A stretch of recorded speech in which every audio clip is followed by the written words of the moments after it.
Welcome to the Bettis Musgrove Show, a community-focused podcast introducing key community figures, discussing important local issues, and empowering listeners with the tools they need to impact their local communities. We sincerely hope you enjoy what you hear and will continue to engage with us on our journey to enrich the lives of those around us. And now, here are your hosts, Ben Musgrove, Spenser Bettis, and Christopher Light. Well, welcome back to the show. I am extremely excited about this one because the whole band is back together. Major Spenser Bettis has come back to us from overseas. Jeff, make sure you get a close-up on that face that only a mother can love right there. We got him back. We got the full show going. And we are on location today down at Vickery Village at Cherry Street Brewing. Honored to be here. Appreciate you having us. Thank you. Yeah, absolutely. We kind of do this. I want to do this a little different. So ordinarily we do a whole episode interviewing you, and then the end we jump into rapid fire. I want to kind of start out with some rapid fire first. Do it. Somebody's never been to Cherry Street Brewing.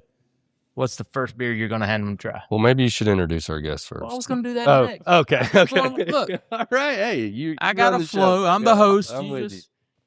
The first beer that I would recommend would be our West LA Hop Away IPA. And you're wearing the T-shirt for it? Wearing the T-shirt, and especially for National IPA Day today. All right. Tell us about the beer. What do you like about that? Why is somebody getting that one first? So this is a beer that we've been brewing since day one, pretty much. Okay. Back in the day, a lot of IPAs were brewed with Centennial and Cascade hops, a lot of grapefruit, piney character. That's the flavor that people love or hate the most in IPAs. We use Mosaic hops in this beer. Mosaic hops are tropical flavor, so they got a lot of passion fruit, mango, papaya. And so it's a little different than the standard, Bell's Two Hearted or Hopsecutioner, Sweetwater IPA. Okay, cool. What's your personal favorite? Shameless plug would also be West LA Hop Away. Okay. But I'm an IPA drinker, and so another one of ours is Step and Razor IPA. Step and Razor IPA is one that's very dear to us, our brewery. It really is one of the original New England hazy style IPAs in Atlanta.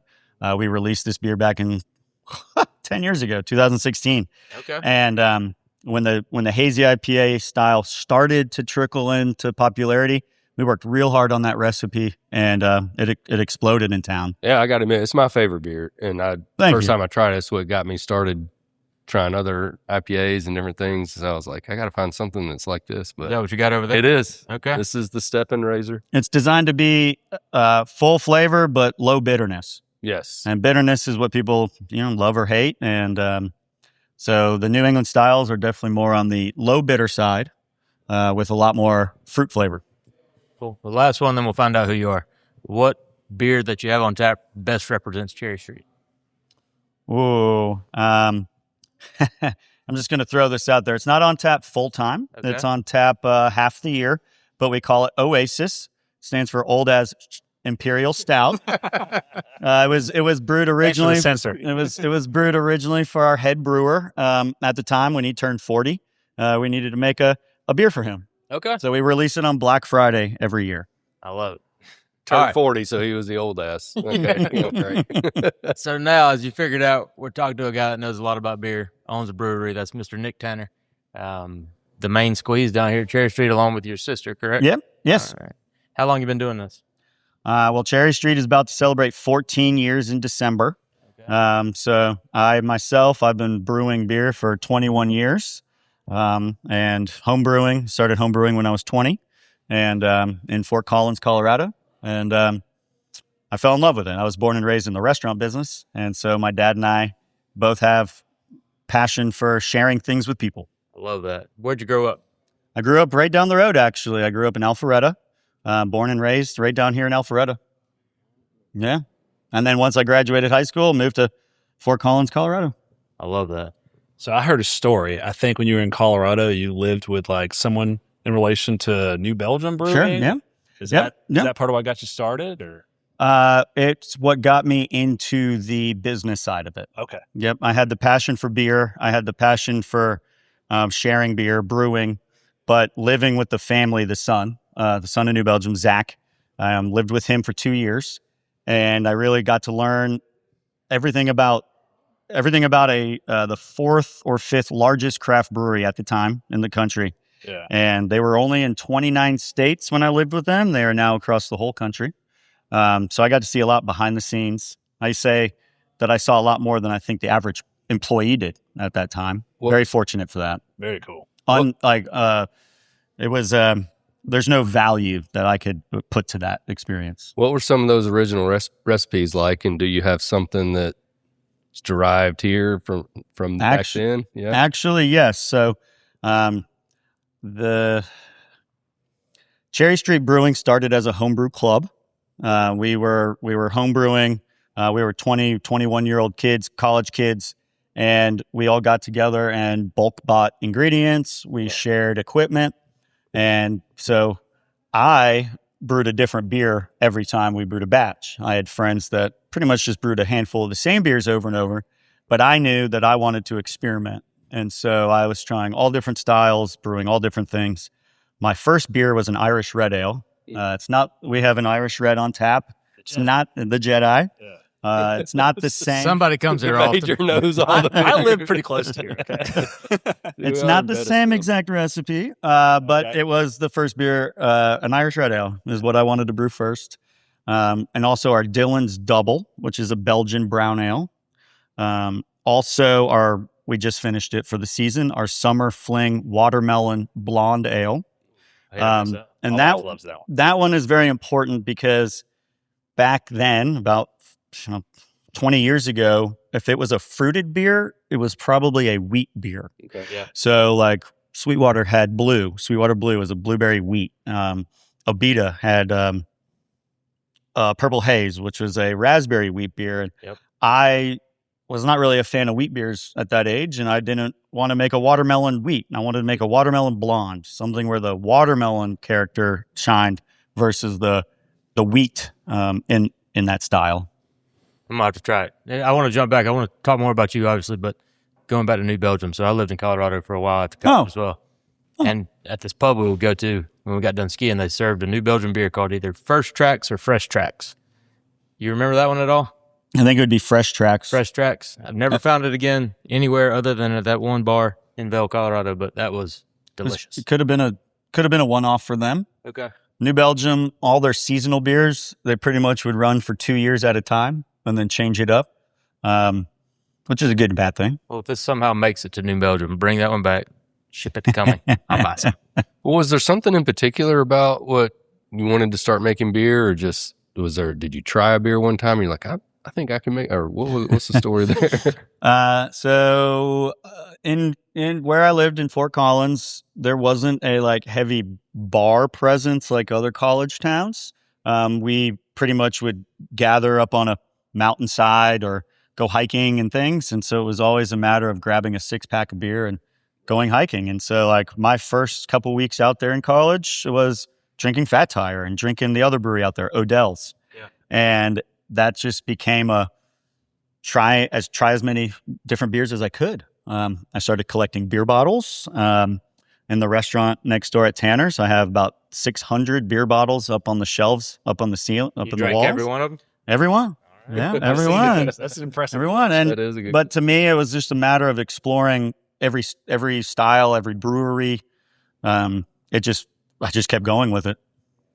I'll tell you, we talked a little bit before, Cherry Street was sort of first to market here in this county for something like this, I guess it's considered a micro brewery, right? Mm-hmm. With the restaurant. I remember when it was coming to town, people were getting a brewery. I thought it was going to be this big warehouse with these gigantic, distribution sort of thing. But this is, and now they're more prevalent, but you were really a pioneer, especially in this county.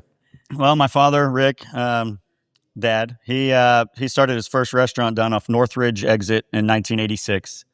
Tanner's Rotisserie Chicken was called at that time. So I was born and raised in the restaurant business. It's hospitality. Yeah. For me, it's seeing people's satisfaction, seeing them happy, enjoying our product. So between growing up in the restaurant business, I've always been a hands-on, do-it-yourself. How I got into brewing physically was I was at a friend's house, and he handed me a beer bottle that he had made. It was a blueberry porter. He made it in a Home Depot bucket. And I was like, wait, you made this beer in a bucket? And he's like, yeah. And I was like, oh my God, I can You're do like, I'm that. hooked. I could do it. I could do Was it any this. good? His beer was good. It was good? Yeah. And so that I fell in love with that. And I mean, I build stuff, and I'm a big gardener. I mean, it's just all hands on. Yeah. And it changed my life forever, that blueberry porter. Tell us what it was like growing up Rick Tanner's son, working in the restaurant all your life. Hard work pays off. Yeah. It's just hard work. That's what, when I was young and growing up, I wanted to buy a bunch of stuff. And my dad said, great, you can. Here's the restaurant. Here's your shifts. You can work for it. Yeah. And he said, you see that out there? I said, yeah. He goes, it's yours. Go work for it. Whatever you want, you can go get it. You got to work for it. Waiting tables. I started out as a dishwasher at 14. He told me, you're going to start at the bottom. The dishwasher is a bottom position, but it's actually one of the most important positions. Without dishes, you can't serve food. Yeah. And that is just, so every single day you say thank you to those cooks back there and the dishwashers, because they're the ones that are truly making it happen. Yeah. What was it like setting up the brewery and establishing it here? Like what kind of obstacles did you face? So laws, a lot of laws. I heard a little bit about it. Yeah, ordinances. So we were the 22nd brewery to open in Georgia back on 12/12/12. We got our final approval on 12/12/12. That's cool. And so the law changed a few years before for our license that we went for. I can talk about that too as well.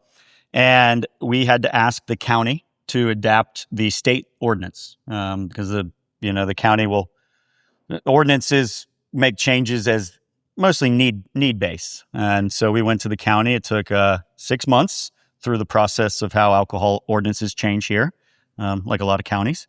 And they adopted the state code. And so we could start brewing beer as a restaurant here in the county. But I'm sure it was fairly controversial because, like I said, you were first to market. Nobody understood this probably around here very much. So there were probably a lot of questions from the community, the commissioners at the time. A lot of questions, but they took to it. They understood, and we're community people. My dad lives here in Vickery Village. Like we're embedded into this community, and I think they understood that. Like we're not just something from Atlanta or out of state coming to do it here. We're embedded in the community. Where does the name Cherry Street come from? So when we were homebrewing in Colorado, we lived on Cherry Street in downtown Fort Collins. Wondering that. I've always wondered. What Yeah, we lived on Cherry Street. And, kind of a little side note is when the son of New Belgium and Isaac, we were homebrewing, we thought, oh, we could open a brewery together. His mom put her foot down and said, no. You're not doing that. You're not doing that. And at the time, we just had opened the restaurant next door. So Tanner's restaurant opened in Memorial Day 2009. I was a couple of years out of college at that time, and so I moved back here to run the restaurant with my dad and his partner. And so I took the name. Did your dad like the idea of adding the brewery to it? So we were originally set to try to take over a brew pub that had closed in Fort Collins. My dad had sold the whole Tanner's company mid-2000s. And so we were trying to open up a brew pub in Colorado. It didn't happen, thank God. And, we learned a lot. And that's why we're here. And I'm really grateful that didn't happen because I'm very happy in my life. Outside of having to change the local law to get started, what was one of the bigger risks you took to opening a brewery in Cumming, Georgia? It's just people are going to enjoy it. Yeah. Are people going to understand it, take to it? Something that I'm proud of that we did was I started bringing in a lot of eclectic, high-end specialty beers through like 2010, 2011. We had to educate our customers. We had to educate the community between Belgian styles, German styles. But if they could get anything other than, at the time, like Killian's or, Budweiser. I saw a very light American beer sold out of a can was your target audience. And so we did beer dinners. We had a chef at the time for a few years, and him and I, we would work on beer dinners. We'd bring in a brewery that we'd bring in 4 of their beers, pair it, and we did a lot of really, really cool beer dinners through that. And it was educating the customers. And now I think I'm having to kind of go back to those original ways. It's time to actually kind of go back and educate our customers again. Yeah, I mean, I'm guilty of that. I rarely drink beer at all, but when I do, it's always either a light American beer or something fruity like that sour right there. I can't get into the. I went and visited this guy in Poland a couple of months ago. Completely different beer drinking experience in Poland. Oh yeah, It's all Czech Pilsners just about. Yeah. And they're all liters, so you That's drink kind of nice. 19 at a time, but yeah, completely different. So to educate the public, what will you do? Just more dinners or? Just there's a lot of one-off beers, rotating selection, promoting it.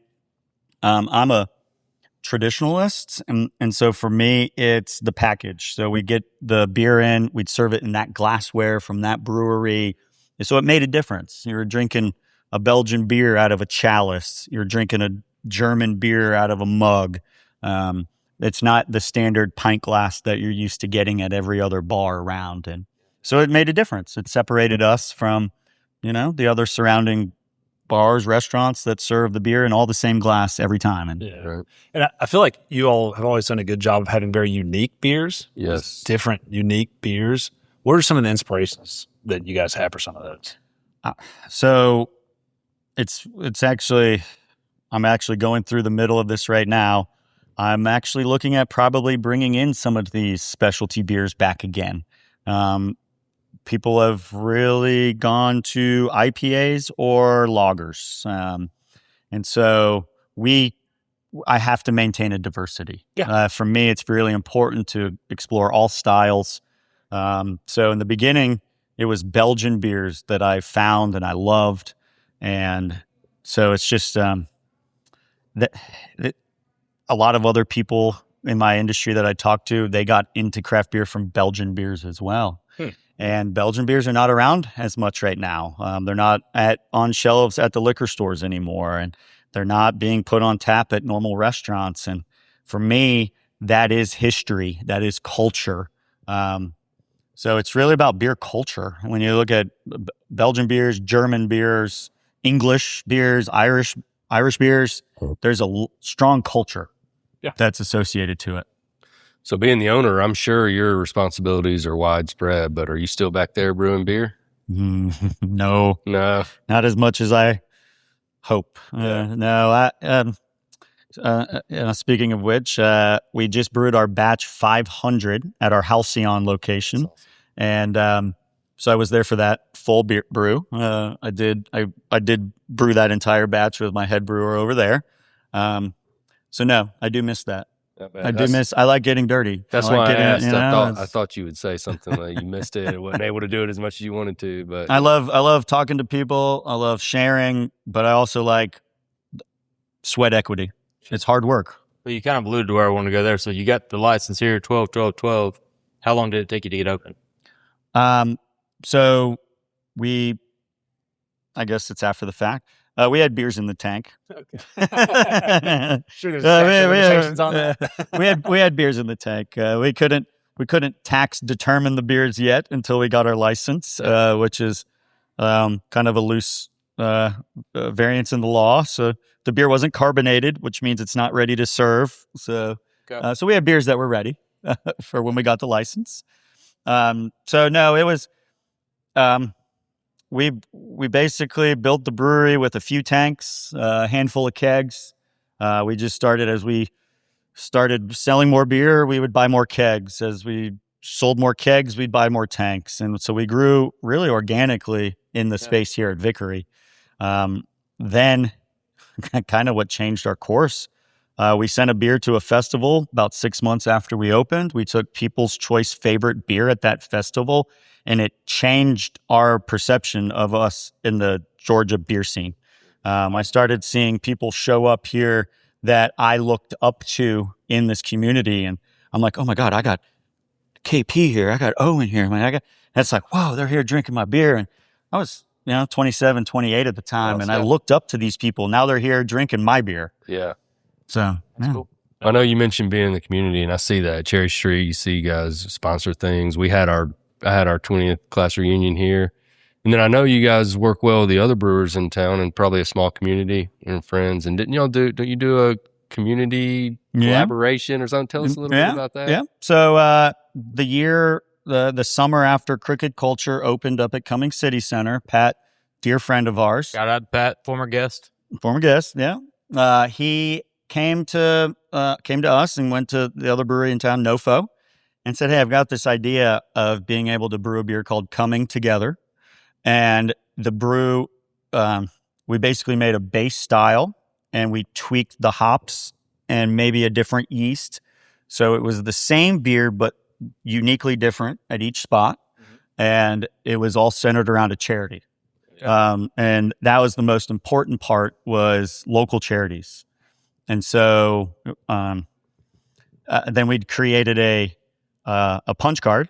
So if the customers went to all 3 locations, got the punches, they would enter in for raffles. The top prize was a Be a Brewer. So the winner of the raffle got to come and brew a beer with us. That's cool. And then we donated proceeds back to the different organizations. I know I saw on the internet Fur Kids. Oh goodness, I can't remember what they all were. Leadership Forsyth. I think you guys did one for them too. Mm-hmm. I know I'm missing a couple, but is that still going? You want to do that again? Or? Every year we've done a different organization. I think they may have maybe done the same or whatnot, but Family Promise. We just did the Family Promise. Yep, that's the one we have been supporting heavily lately. But over the years, like Humane Society of Forsyth, I mean, that's been our number one charity over all the years. Yeah. We're dog people. We love animals. Christopher's about to get a dog. He just doesn't know it yet. My daughters are killing me over getting. Hey, we're doing an adoption at Halcyon in a couple weeks. He'll be there. When is that? They would like to go. The dog will pick us, right? Is that how that works? That's what they say. Yeah, absolutely. That's what they say. How's Forsyth County, talking about community, how's the community changed since you've opened, and what have you seen here at the restaurant specifically? This community is just getting stronger.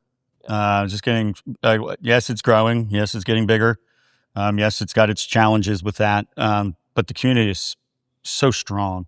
Where I lived in Colorado, Fort Collins, we called it a progressive city. Is the Air Force Academy there? No, that's south, Colorado Springs. Yeah. But Fort Collins was always ahead of the curve. They were always anticipating growth, anticipating change. And not a lot of communities do that. But Forsyth is that. This community is progressive. They're always wanting to better. How can we better this community? And so going from when I thought I moved from Colorado back to suburban Cumming, Georgia, that was just amazing. Everybody looks out for each other, and it's just these school districts are so tight and everybody's so close, and it's amazing. So now I live in Forsyth County. I didn't live in Forsyth till 2 years ago. So now I'm here, and it's amazing. I love it. Welcome to the club. Yes. Welcome. Yes. I mean, yeah, Vickery Village in itself, sort of like you, is sort of a community pioneer. It was a kind of first of its kind here too, and Definitely. And you guys have been a stalwart here. So I mean, you I think Vickery's now about 21 years. Right. I think Vickery opened 2005, 2006. So sounds right. yeah, it's crazy. Well, and business has clearly been pretty good because you guys have since expanded to the Halcyon. Mm-hmm. When did that happen? We opened in 2019. So we're actually, next month will be 7 years at Halcyon. 7 years, 500 batches. 500 batches. All right. Is there any sort of healthy competition between the stores? No. No. We made a point for them to have their unique differences. Yeah. The menus are different, atmosphere is different, but it fits each of the demographics. This place is this demographic, which is, I mean, while we're here, the restaurant's 17 years old, and we're here because this demographic. So no, it is a healthy competition, but not contradicting. My kids love the Halcyon location, mainly because we just let them run loose. Mm-hmm. They sit there and watch through the glass, so it works out. Forsyth County is safe. Yeah. It is a safe community. Yeah. Both locations have phenomenal food. Thank you. Yes. Thank you. Yeah. Fucking PJ right there. The menu here at the Vickery Village location is, like I said, like the 40 years old of the Tanner's name concept. Yeah. So a lot of the food on our menu here is 35 to 40 years old. The menu at the Halcyon location, we call it a chef-inspired tavern-style menu. We rotate seasonally. So we're just a little bit, we change up the menu over there more. I agree. The first time I came here and ate, it struck me as, whoa, food's here's awesome. Because I was like, a brewery, you're thinking maybe a hot dog or hamburger or something, it's all about the beer, but no. The food. Wings are good. Sandwiches are good. I know. Thank you. I feel bad. There's an appetizer we always order at the Halcyon location. Is it chicken lips? Chicken lips. Okay. Yeah. Chicken lips. I didn't want to say it. Well, those are at both locations. Those are probably about 35 years old for that concept. That's neat. They're delicious. Maybe it started as a way for my dad to get rid of excess rotisserie chicken, but but they've exploded. I mean, we sell about between 700 and 900 of those a week. Okay. I mean, it's just amazing. They're like a little Southwestern egg roll that we serve with a queso cheese sauce. Got a little spice or queso. It's a good mix. Yes. Nick, I can't remember. Are you guys in any store? You do any distribution, even locally? So, we've had our ups and downs as well over the years. We expanded to Chattanooga a few years ago. We went and opened a facility up there that would have been more what you imagined at the beginning. We had bigger tanks. We had a canning line. It was a much bigger facility with a really small restaurant. And we started canning beer, in 2017. Side note, 2016, we could not sell beer to go as our license. Right. So we're a brew pub license versus a brewery license. Before 2016, a brew pub could not sell beer to go. And we got the state to fix that. So then we started canning beer in 2017. But currently right now we're not selling canned beer into the market, but we do have draft beer. So our coconut porter and our Step and Razor IPA are beers that are across the whole state of Georgia. Okay. For bars, restaurants, a lot of local restaurants and stuff will have coconut porter and or Step and Razor. That's your guy there. So when you're not working here, which is probably all the time you're working here, but when you're not, what do you do for fun? Well, I've got a 4.5-year-old daughter, and she's the joy of my life. And it's raising her the way with my passions. So, fly fishing. I love fly fishing, hiking, getting out, playing disc golf up at Central Park. But it's being outside. Yeah. I'm an avid gardener. Okay. My release is gardening. Okay. So if I need to just get away, it's going out in my garden. I grow a lot of vegetables, a lot of peppers. I need some tips. I tried this year and they all just died. Zero green thumb. We got a plant dying in the office right now, and he's trying to snip it back. This was a tough year. Yeah. This summer was tough. But also music. I love music. I was, my mom raised me loving music. They're big.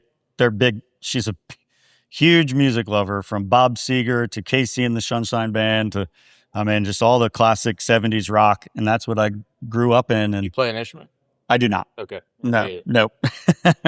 I tried, but no, that's not me. I have a guitar, but I've never played. Yeah, same. I tried too. Yeah. So a question for you. We've interviewed some really awesome business owners. I don't know how many, 20, 30 times now. Every single one of them has a pretty similar story in that they went to work for somebody, knew they didn't want to work for somebody, thought they wanted to do their own thing, branched out, had an idea, and did it. Sounds like you grew up in the industry. What was that spark where you said, I'm going to do this on my own? I was probably about 8 years old selling golf balls on our country club golf course. Okay. And all the golfers would come by and be like, "Yeah, look at you, little young entrepreneur, you." And I didn't even know what entrepreneur meant at that age, but I just stole knew. Golf balls from your dad and sold them. No, we lived on a golf course. I went to the woods. I would scour the woods for golf balls. I'd clean them, and I'd go sit on one of the holes and just sell golf balls.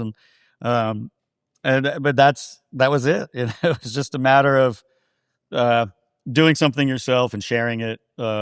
But that's how my dad raised me. Yeah. Yeah. That's cool. What's your leadership style? You got 2 locations, tons of people working for you. how do you manage the personnel?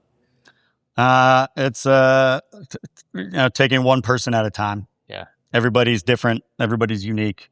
Everybody has their own style. So you can't approach every single person the same way. You can't reprimand people the same way. You can't encourage people the same way. Everybody's unique, and understanding what drives people and individuals. That's the best. It can be tricky. But once you can find what makes people shine and they can do their best, I truly pride ourselves, my sister, I, and our company on our retention, our employee retention. It is, yes, there's always the in and out positions. There's always going to be hourly positions. But when you were talking about having your 20th anniversary here, our event coordinator, she's been with us almost 10 years. And our general manager at Halcyon has been with us for 12 years. My director of operations for the breweries just celebrated 10 years with us. And so it's really treat people, That's cool. treat people the way you want to be treated, treat them with respect. And we've all watched each other's families grow, each other get married, and we're all here for each other. What's the hardest part about being a restaurant owner or a brewery owner? Cost of goods. Yeah. I mean, we all know COVID and different things change prices and cost of goods and things. So just managing that. I've wondered about that because you get a menu and it's got set prices on the menu. Things change, profit margins change. When do you make that decision? No, we got to raise everything $2, or maybe we're $2 too high. It's really hard. Yeah, it is difficult to. You have to maintain margins, and you have your standards, but you also have to ask yourself, what's the value? Yeah. And it's all perceived value. So as long as it's the best or better than others, the perceived value is there. And I assume the chicken lips have the value. They have the value. You can't get those anywhere. You get nothing like that anywhere. And the other thing is, lately, people's habits are rapidly changing. Their beer styles have changed, and there's probably some reasons why. But for us, it's trying to stay ahead of the curve. Like, what are people wanting to drink when they come in? Yeah. What styles, and trying to just pay attention. Is it a fad, or is it a trend? Mm-hmm. Is it here to stay? That's got to be tough. Keep the sour. This thing's spectacular. So that's a great kind of segue. We used to brew probably a different sour beer every 2 months. So we would probably have 1 to 2 new sour beers like every month or every other month. And it got to the point here where people are like, why don't you have cherry limeade? Can't we just have cherry limeade sour? And we all just finally, like last year, were like, why do we need to brew all these other sours when people want that one? People want cherry limeade. And it's got sweet cherries, tart cherries, key lime juice, and an easy 4.5% beer. That's tart, but not too sour. And so we've kind of like, it's good for us because it makes purchasing better and things. So my mom and wife are both gluten-free. Okay. You have any gluten-free, move into that space yet? So back long time ago, I would try to brew anything. Yeah. And I recognized that component. So we used to, talking about fads versus trends, we made gluten-free beers 10, 11 years ago.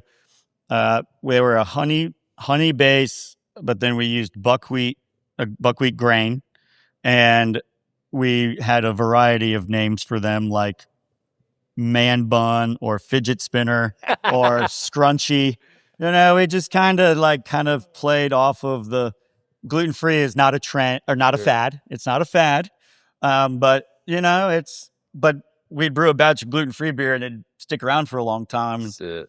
So that's why we don't really brew it much anymore. Yeah. However, we do have in the tank right now a gluten-free sour beer. Nice. That's not ready yet, but this is a style. This is a recipe that we've been working on for a little while.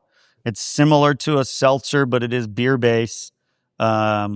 And this batch is going to have raspberry, cherry, and lime. But it will be gluten-free. All right. Mhm. We'll be down here. Triple Yeah. D's Cherry Street. Let's Yeah. go. So what? So no seltzers then. You don't do any seltzers. No, we don't do seltzers. To me, seltzers are Not beer. somewhat of a fad. I would We- go away. We knew that we couldn't brew the best seltzer, so we just kind of stayed away from it. The canned cocktails and thing kind of took over that whole sector. So we let them take care of that. So we got a tradition here on the podcast. Man by the name of PJ Gervin gets mentioned every single episode. Just I think we missed one. He loves Bush Apple. That is his thing. You gonna make any? Buys it in bulk. That beer has a phenomenon. Like it is. It does. Yeah. It is crazy. If he finds out someplace has it, he will send people to buy it. I've seen bars buy pallets of it and stockpile it. Yeah. Like on the internet, it's like you have a pallet of Bush Apple in your cooler because you want it to last 6 months. It became something He has crazy. people looking for it in other states for it. So just an ridiculous. idea. If you want to come up with an apple beer, PJ will be down here buying you out of stock. We do make a true cider though. We do Okay. have cider on tap that we make. So Yeah. they're typically It's not beer based. It's true all apple juice. But So we went to a beer festival in Charlotte one time, and it was like late August, early September. Hot, just so hot. Walking around drinking these IPAs all day, I was miserable. And we came across an Angry Orchard cider tent, and it was cold apple juice. And it was the highlight of my day. Get rid of the IPAs and have a cider. yes, and we're right here in North Georgia, and right up from us is the apple country. Yeah. Yeah. And so there's some really good ciders around here too. There are. We'll get the chief down here and get him a cider. See if we can convert him. Yes. So 2 locations. You guys are doing awesome things here in the community. What 5 years from now? What's Cherry Street look like? Any plans that you want to disclose?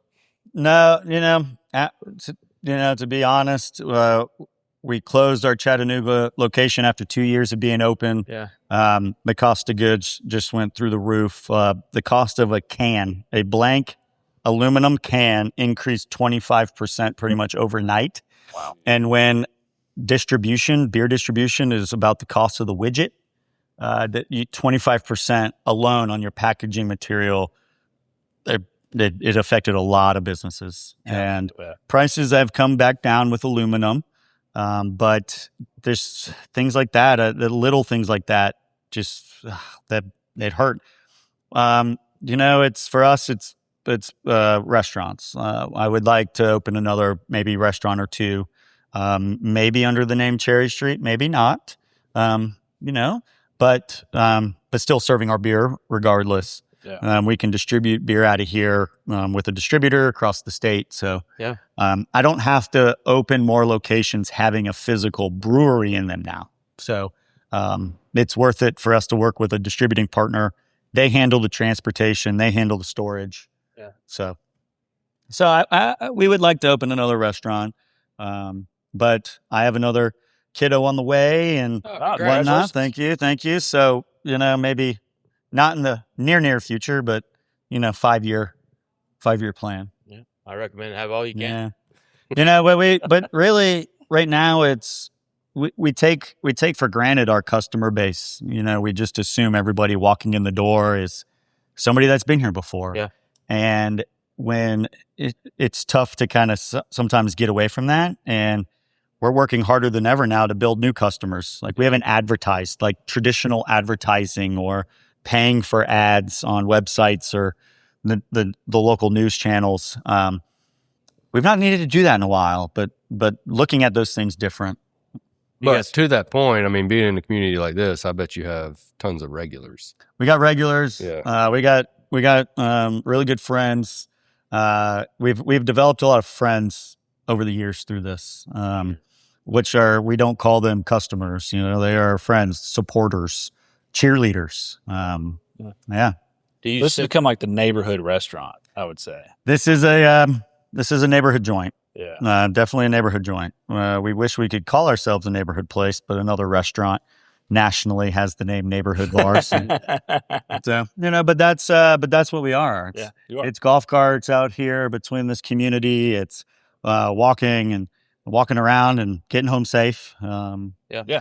It's a very tight little area right here, especially. And Halcyon has really grown as well. And it's about to continue to grow in that whole South Forsyth corridor. Yeah, it is. Yeah. Come on, hockey team. Let's go. Yeah, fingers crossed. You don't want it? You that's weren't a here topic for our Oh episode. yeah, you got to go back and watch. You got to go back It's a and topic watch for a that. different There are day. good and bad things They're that good can and bad happen. things. That can Yeah, that's happen right. with We're this. invested Yes. now. We've already pitched it on the podcast, so we have to cut that part out, Jeff. Spencer can't. Well, you guys got anything else? You want to jump into rapid fire? Let's do rapid fire. All right, that's our favorite part. Sure, let's do it. We're gonna sling them at you. It's supposed to be one word answers. They never are. Let's see what happens. So, All right. lead us off, Spence. Favorite beer Favorite beer. ever. Well, okay. So I love more than anything Belgian sours. So there's a Belgian sour called Marriage Parfait. It's a beer that my wife and I drank at our wedding. It's the beer that we drank right after she gave birth to our first daughter. But in But the hospital? Or? in the hospital, we snuck it in. Okay. All right. But I love Belgian sours. There's just nothing Good like them. lactation. That's what I've been told. Sure, we'll go with that. All right. Well, I can't do the second one. So. You kind of alluded to this one just then with the Belgian thing. So you heard me say Spencer just got back from Europe. He was deployed with the Army. He comes back and he tells us that European beer is better than American beer. Is that true, or is he a traitor? Yes. Yes. So culture, tradition, consistency, consistent product, tried and true. Yeah. Okay.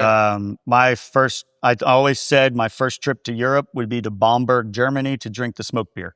Okay. And that was my first trip to Europe. My wife was not happy, but she said, go do it. But I had to go to Germany. I had to go to one of these a small little city called Bamberg to drink a very niche beer called Rauch beer, smoked beer. And that's where I wanted to go first. So tell us about that. What is that? So all grain. So the malted barley that makes beer, before the invention of the drum roaster, barley was roasted over fire. And so out of necessity, inventions are always out of necessity, and a lot centered around alcohol, believe it or not. The drum roaster, which is like a modern day dryer at your house, was created to make dark malt in England because dark malt was not taxed the way that light malt was. So a guy in England said, hey, let's figure out how to darken malt. It's taxed less. And so these breweries in Bamberg, Germany stayed with the original style of how they would make that malt. And it was always cooked over an open fire. So it always had a smoky character to it.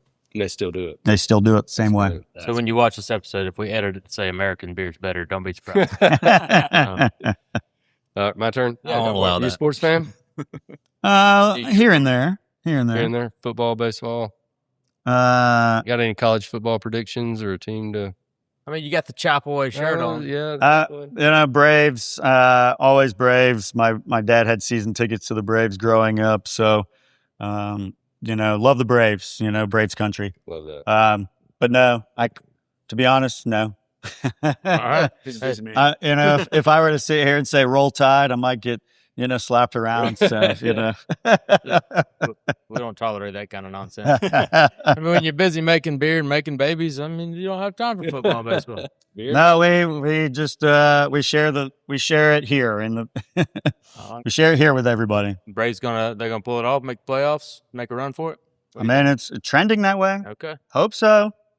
I'm here for it. We play all the Braves games too at the package, so come and watch the Braves at our spot. Braves vision that they made us all. Braves vision, Shoot. which has been great. It has. Yeah.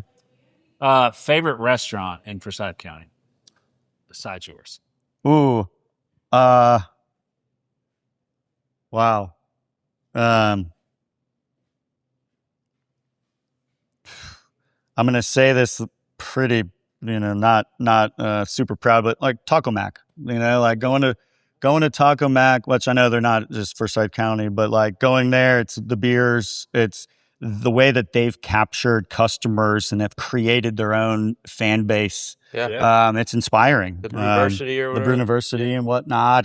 And for me, it's the culture of beer. They're trying to get people to drink different styles of beer, drink more beer. Yeah. And so for me, on that side of things, I appreciate Taco Mac on like the flip side of what we're doing to keep educating customers. I love Yeah. that answer. Yeah. I'm going to shoot for this one right here. If you're not drinking beer, what are you drinking? Bourbon. What's your bourbon? I really like. I'm not a big fan. Buffalo Trace. Okay. It's in the Buffalo Trace line. That's tried and true. I really enjoy Buffalo Trace just as is. But the other products they do, Stag. Yeah. If I'm going to go to something, it's probably going to be Buffalo Trace. Okay. This is usually his question. I was surprised he didn't go there, but we always ask, is there a historical figure that you could go to dinner? Dirty Ray. I was going to save it for last. We're fixing to wrap it up. I'm This done. is it. I'm done. I quit. Historical figure that you would like to go to dinner with, and who is it, and where would you take them? Well, it would be okay. Right off the cuff, let's just music theme. Jerry Garcia, and we'd go to Mellow Mushroom. Mellow Mushroom. but like it's looking up at some of the mentors that I have would be like Wayne Gretzky or Wilt Chamberlain. It's those types of players. The saying, you miss 100% of the shots you don't take. Right. And that's it. That's what my dad, like, kind of from the beginning of this was like, go get it right there. If you don't do it, you don't get it. So you get to, let's change it up a little bit. You get to brew a beer with one of those celebrities you mentioned. Who you picking to brew one with? Oh, wow. Nice collab there. And what's the beer? Yeah. Oof. I don't, that's a loaded question. I bet Wayne Gretzky could come up with a good beer. That's a loaded question. Like when I was growing up, it was always Braves. It was Ron Gant, Dave Justice. Come on. Those people, and they worked hard, and they were mentors. And so I probably one of those old time 90s baseball players. Those guys still hanging around. Ron's on the news every morning. Let's make a call. See if we can get that to happen. Oh, you got anything else? Oh, let's see. I've got some specific Cherry Street rapid fire in here. Yeah, I'm going to do that one. I'm going to start All with the first one. The best part about owning Cherry Street is blank. Seeing people's enjoyment. There's nothing better. So there's nothing better than making something, sharing it with somebody, and them enjoying it. And the one thing that I've not gotten into in my life, because I tend to get into things kind of in an obsession format, I've not started tying flies for fishing yet, because I know once I start tying flies for fishing, it's going to be all over. But to me, I cannot wait in my life to tie my own fly to be able to go catch a fish and mimic something in nature. To me, that would be the greatest satisfaction to me. But that's the way I look at sharing beer. When people enjoy it, when people come in, people get mad at me if a beer's off tap. You're doing it right. That is, I get upset with myself because that's our scheduling issue. But that is also damn, we did something. Right. Yeah. Yeah, what? Yeah, I was curious, is there anything about you or the store, Cherry Street, that people might be surprised to hear? I'm actually like really an introvert. Okay. I love talking. I love being social. I love sharing. I actually love public speaking. But I actually just want to be like by myself in the garden sometimes. You have a social battery that when it gets drained, like you're out of here. I'm out. Yeah. As big of a face that I have, it's, we used to we did a lot of beer festivals over the time. And we had about 1,000 people out there in that green space for one of our first beer fests, and just get up on the microphone and talk. And then later, the lady pulled me aside and was like, "How do you do that?"